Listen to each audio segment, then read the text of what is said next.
with this owner, like he very reminiscent of kind of Fritz Maytag days. Yeah. Like Fritz didn't know anything about beer, and he had a good amount of money and just wanted to save a great place.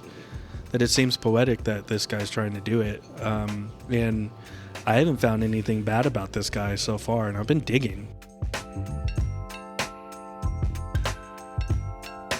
That was Patrick Costello, shop steward of the Anchor Brewing Union.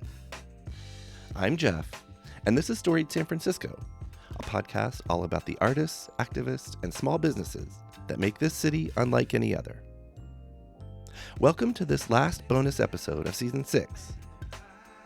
I met Patrick over at Lucky 13 in Alameda to talk about his time at the brewery. I wanted to know about the process of forming the union, how they dealt with the brewery's shutdown last year, and how they're trying to get their jobs back now that Anchor has found a new owner. Here's Patrick. News stories have been using my old last name. I got married in the time that the Anchor shut down. Okay. And I took my wife's name. Nice. So I am now going by Patrick Costello. It used to be Patrick Mockel. At Anchor, I was the production lead for the bottling and keg lines. Okay. For the union, I was a shop steward, which is essentially the union rep that's on the floor. Okay. And I did have an elected office as, now it's been so long since I've been out of the union, but essentially like the governing board for the local. Got it. What was the local? Local 6 for ILWU. ILWU, okay. Mm-hmm. Okay, got it.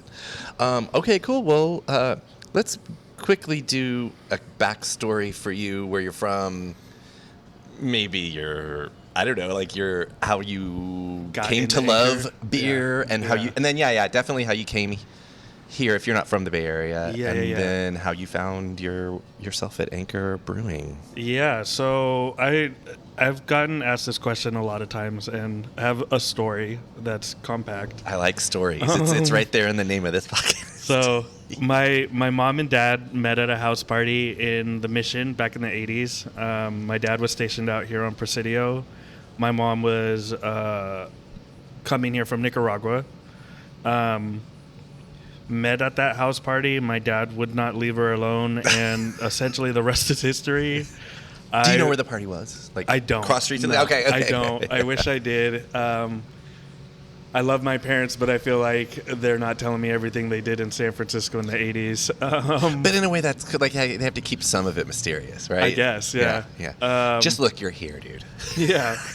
Right after they met, they got married. We actually got married at the same space. Oh. Not at the same place, but we got married at the same space. Which is? They got married in the Presidio at the little church that's there. Yeah.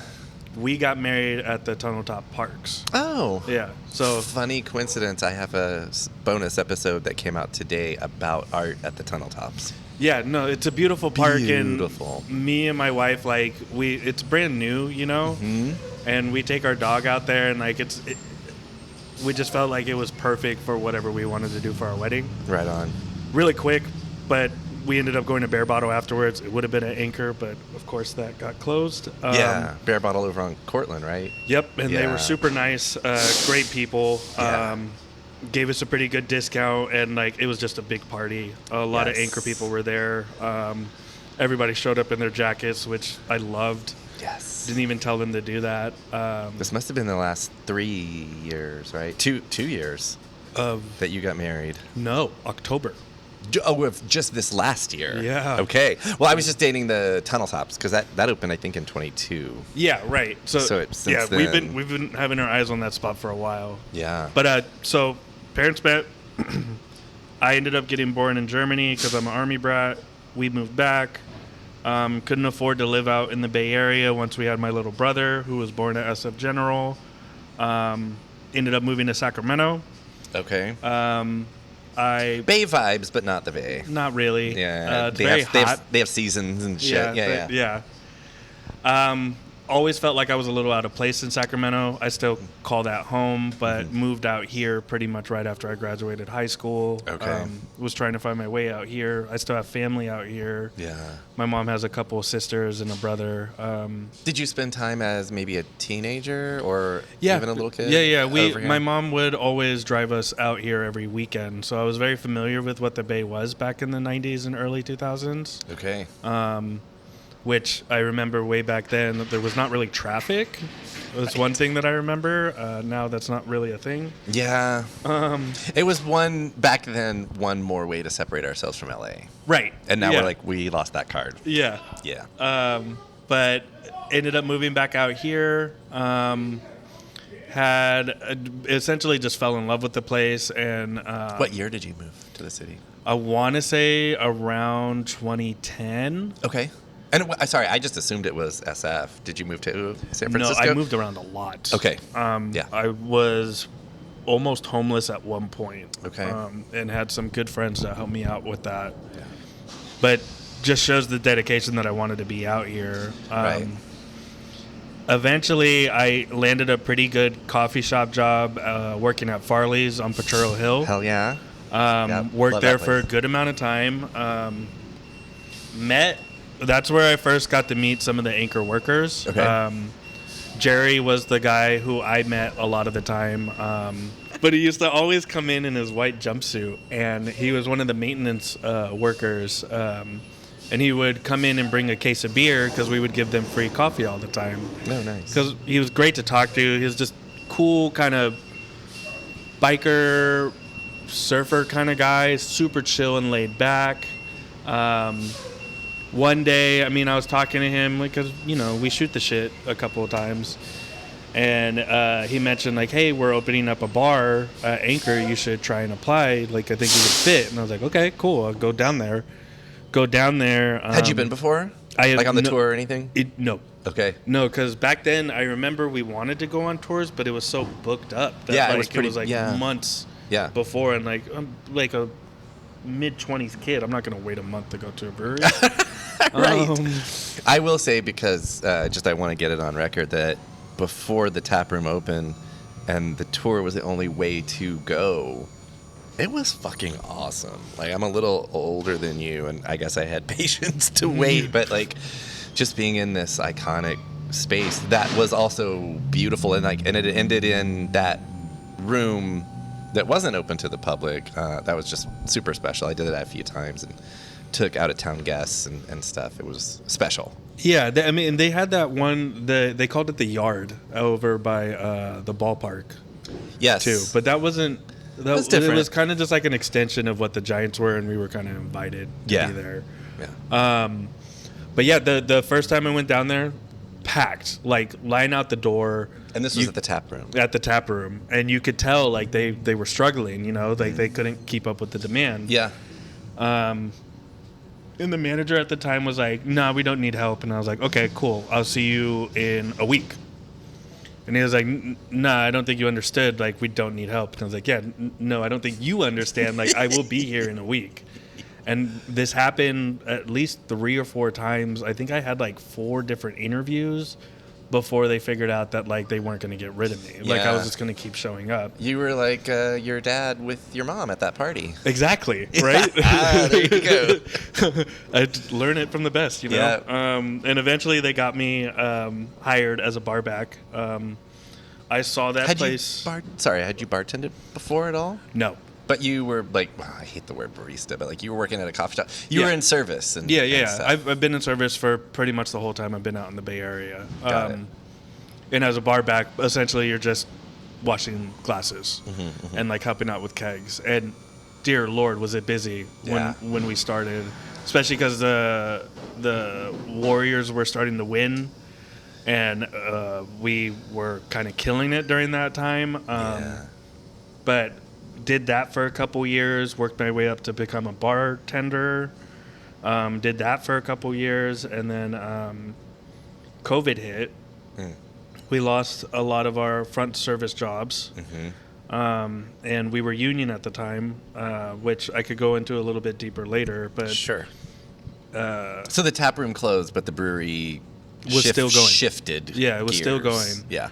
And a way that we used our union to help out with the front service people was to get them into the production lines, because those guys were working. They probably had like maybe 1 week off the whole time. Oh, during the pandemic. Oh, yeah, shit. during the Okay. pandemic. So Yeah. we were like, we want to come back. We want to help. Mm-hmm. So I got my foot in the door there.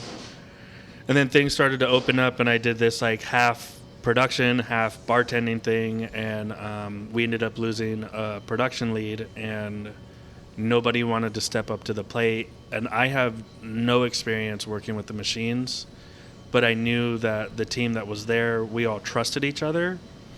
And they looked up to me as a leader.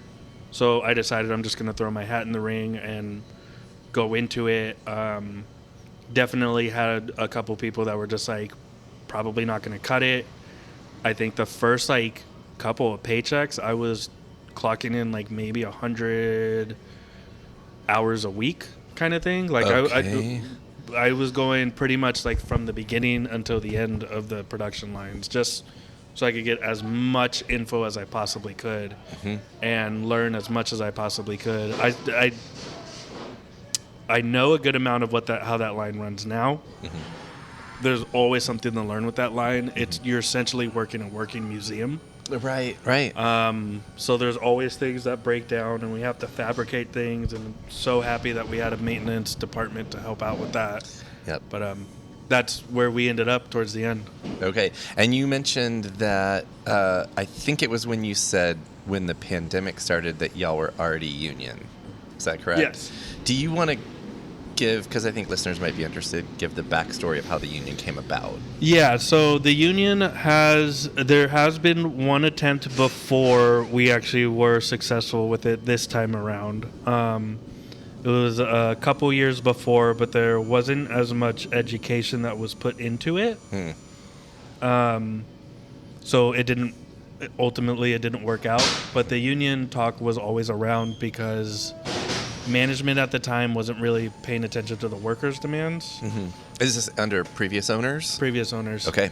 And when Sapporo came in, I think that was kind of the light bulb went off in a lot of people's heads that like, okay, now this is a big corporation. If we weren't getting our voices heard with the prior ownership, we're definitely not going to get it heard now. Right.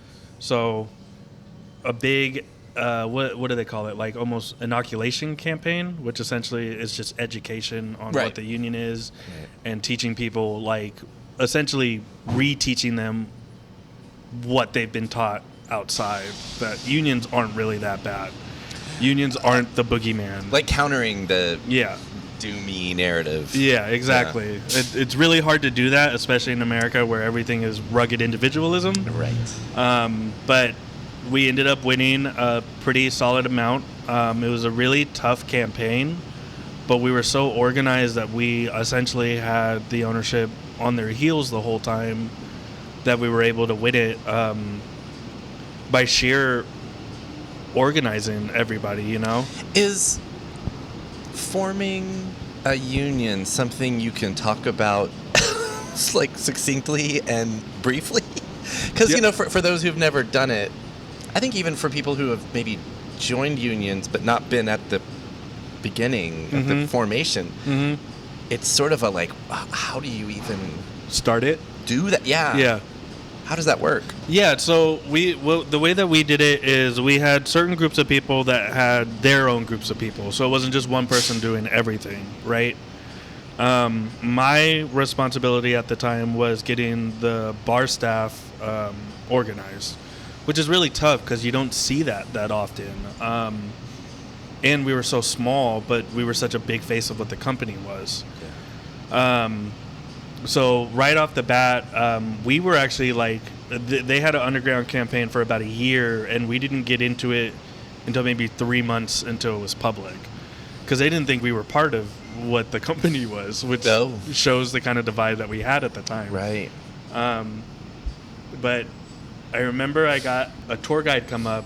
I think he turned into a brewer towards the end there, but he came up, and he was very like nervous about asking, but he was like, hey, what do you guys think about union? And like me and the other bartender were there, was just like, here?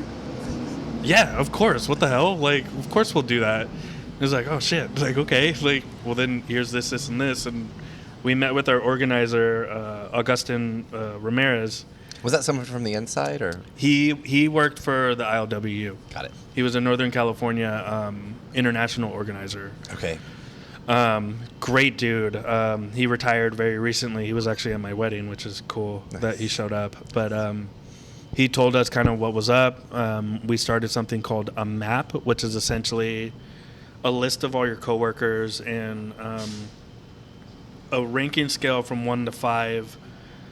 Depends on where you go with it, but 1 could be like a person that would organize with you, all the way down to 5, that's somebody who would tell on you, to management. Okay. Right? So right off the bat, we had everybody's name, where their department was, and put an initial ranking on them to, talk to other people and be like, what do you think about this person, blah, blah, blah, blah. And then our people that we had, we would then go talk to them and then update those numbers. Right. And it's like an estimate, and then actually get a good evaluation. You want to be as cautious as possible. You can't form a union without talking to your coworkers. Do you need everyone? You want to get as much people as possible. Right. Okay. It would be great if there were a lot of places I could do 100% yes, but that doesn't happen all the time. Yeah. Okay. People have different lives. People have different experiences. Right. And that's okay. The main thing is that we're all trying to do this together, and we're all trying to help each other out no matter what. Right. Even if you are anti-union, like, we're still going to try and help you out. Right. But after the map, we kept checking. It's a very tedious and kind of stressful process because you're constantly talking to people. Right. And some of these people, like, you've probably have never talked to before. But after a while, once you get a certain amount of number of people that say yes and that would sign a union card, which doesn't say that you're going to vote yes or no for the union, but essentially gives the union documentation that this shop wants to unionize, then the union will file for recognition. Usually it doesn't really work out that way. Companies want to do an election rather than voluntarily recognize. And then our election happened. They tried to split us off into 2 different groups, which was the bar group and the production and brewery group. Didn't really work out in their favor. The bar Who's group, management at the time. Yeah. The bar group was the second. They were the second people that went through their election. But the brewery won by about 75%, and then we won by 80%. So it was an overwhelming victory. Super majority, as they say. Mm-hmm. Wow, and what year was that? We did that in 2019. Right before the pandemic. Yeah. All right. Luckily. I don't know that we need to necessarily walk through the pandemic, Nah. but let's get to maybe the lead up to the closing of the place, because I think people might be interested in that. Like, were y'all just kind of... Oh, no, actually, I'm sorry.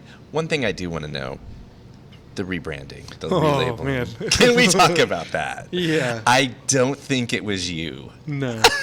And if it was you, we got a lot to talk about. No. Yeah.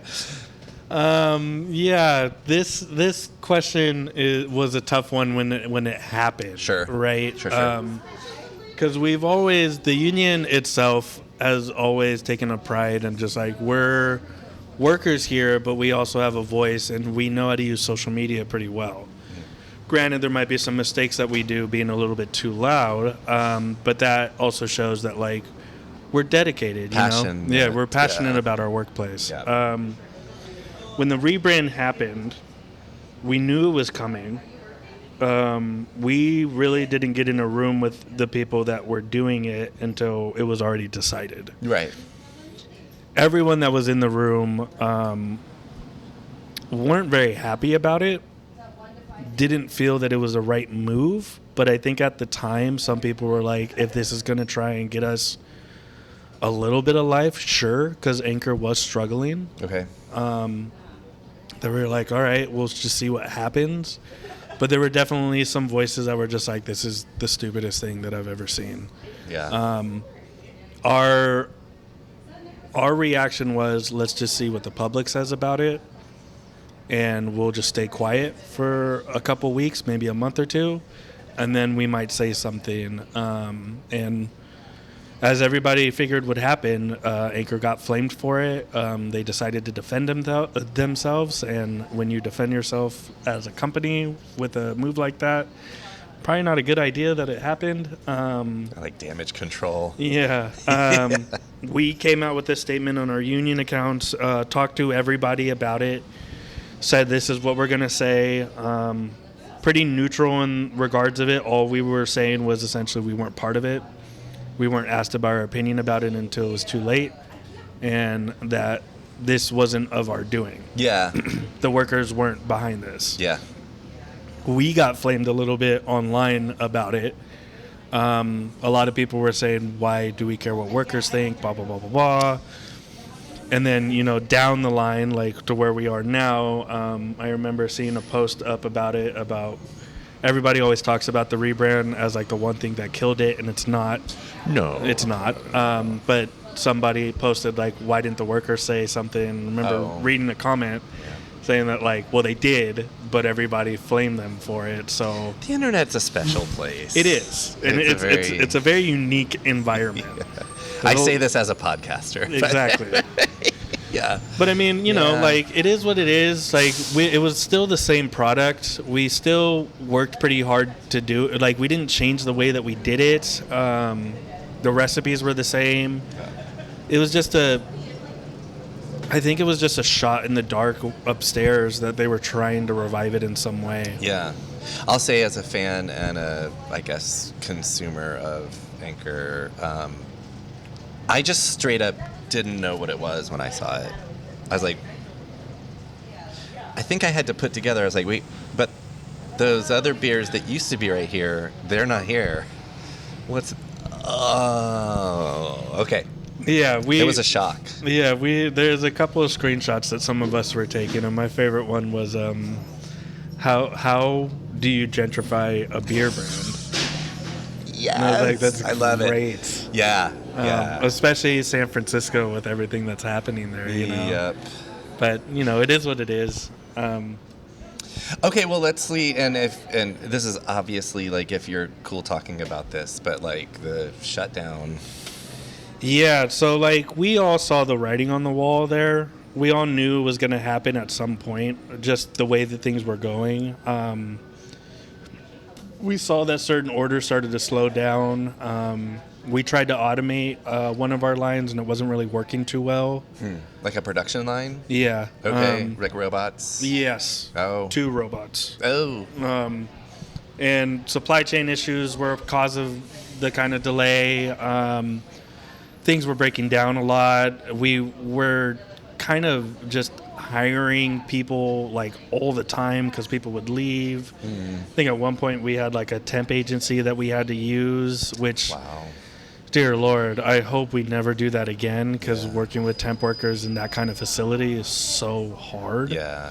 And it was steep learning curve. Extremely steep. Yeah. Because it's a lot of moving parts, and like, you don't want temp workers to go into like machinery that's like, we're not liable for you guys, so like, don't go anywhere near it. So they only had certain things that they could do, and like, when you're a temp worker, like, like, you're there for temporary work, and like, if you're just there looking at bottles all day, it gets pretty boring really quickly. Yeah. So we went through a good amount of temp workers, and my goodness, there were some characters that we had to deal with. But like, there were a lot of issues that we saw that just it seemed like we were already starting to sink even harder. We got the news that they were going to stop Christmas ale. A lot of people were mad about that. I remember that, yeah. A lot of people were mad about that. That was sometime in 23, right? Yeah, like 2 months before the closure. Okay. And that meeting was insane. Like, usually I'm one of the people that kind of speaks up in these, like, all-staff meetings. I didn't really have to say much during that meeting. Everybody else was saying it, which to me was just like, this hit a nerve with all of us. It's like, I mean, whatever. I'm not religious or anything, but like, it's like canceling Christmas. Yeah. It's like, wait, what? Yeah. How? What? And that's, Why? And, that's one of our biggest sellers in those months, because we start doing that around July, and they're ready to ship out, I think, around like the beginning or the end of fall, right? And like that's all hands on deck. Everybody's doing everything to get those out, you know what I mean? And like to see that get taken away, we're like, okay, this is it. Like, we're about to close down.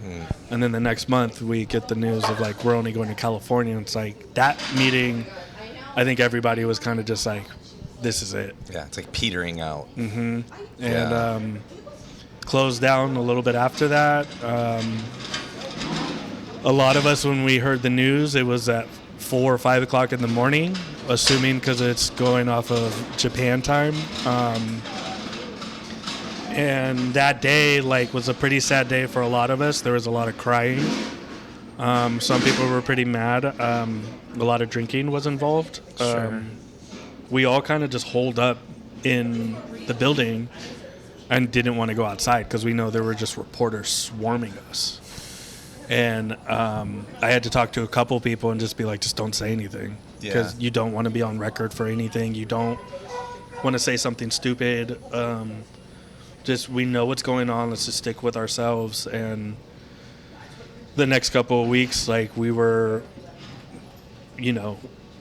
trying our hardest to get as much beer out there as possible. And, like, I don't know what it was, but, like, everybody just, like, increased the way that they were doing their work. And, like, that's been the most I've seen people work and actually things not break down than I've ever seen before. Okay. The beer gods. Yeah. They're smiling on y'all. We were all just trying to, do our work and get out of there kind of thing.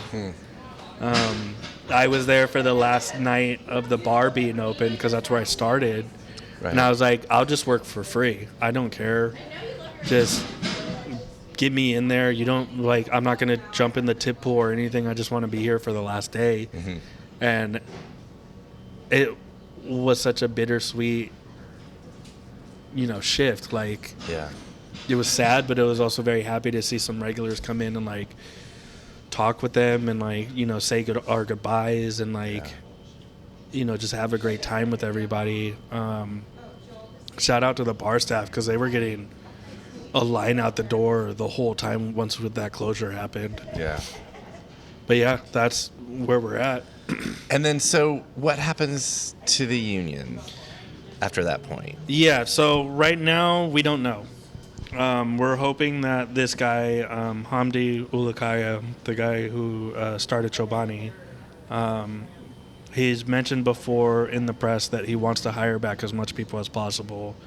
Without mentioning the union specifically, correct? Not in that story, but we have seen another story where he was asked that question, and he didn't say yes or no to that question. Okay. So the door's cracked, at least. Yeah. All right. And we're hopeful that we can try and get a talk, like a sit-down with him, and, like, just come to terms of just, like, hey, like, we want to still stay union.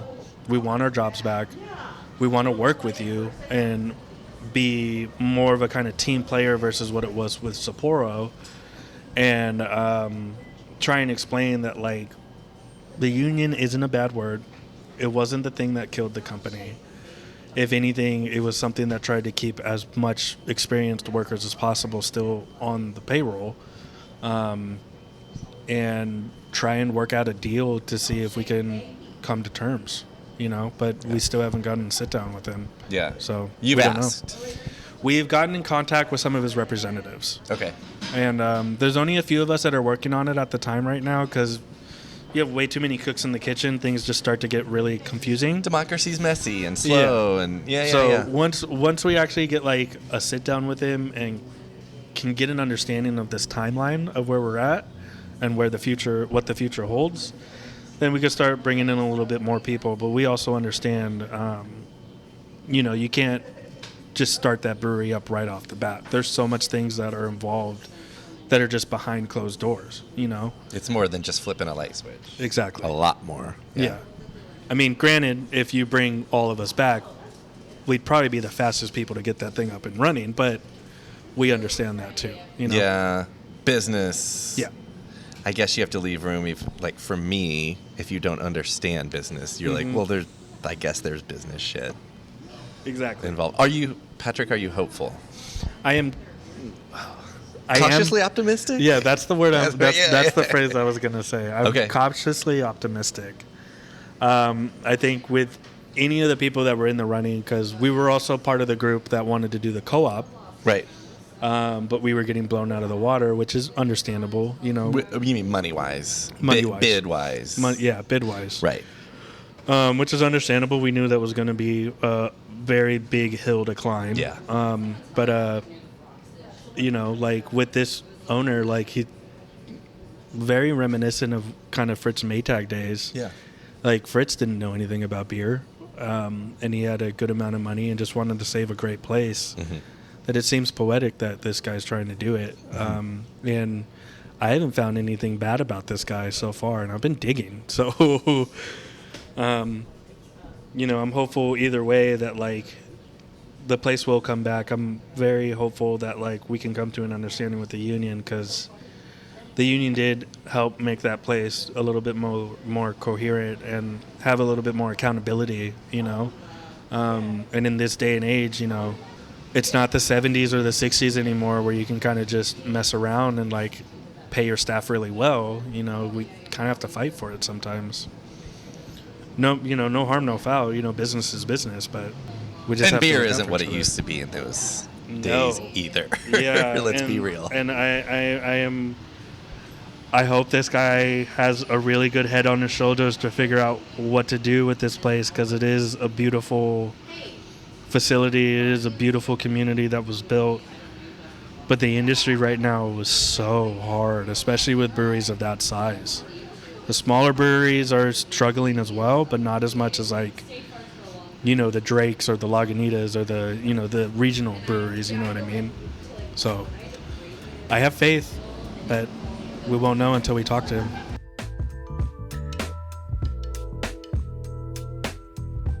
That was Patrick Costello of the Anchor Union. On the next episode of Storied San Francisco, meet Spike Krause, owner of Madrone Art Bar. Episode 21 drops next Tuesday, wherever you get podcasts. Music for Storied San Francisco was produced, performed, and curated by Otis McDonald. Aaron Lim of Bitch Talk Podcast is our contributing producer. And the show is produced and hosted by me, Jeff Hunt. Now in our 6th season, we have more than 200 episodes available on our website, storiedsf.com, or wherever you listen to podcasts. If you're able to, please rate and review the show, and drop us a line at storiedsf@gmail.com. Thanks for listening. Keep rejecting those silly doom loop narratives about our city. Stay wacky, weird, healthy, and creative. And we'll see you next time on Storied San Francisco.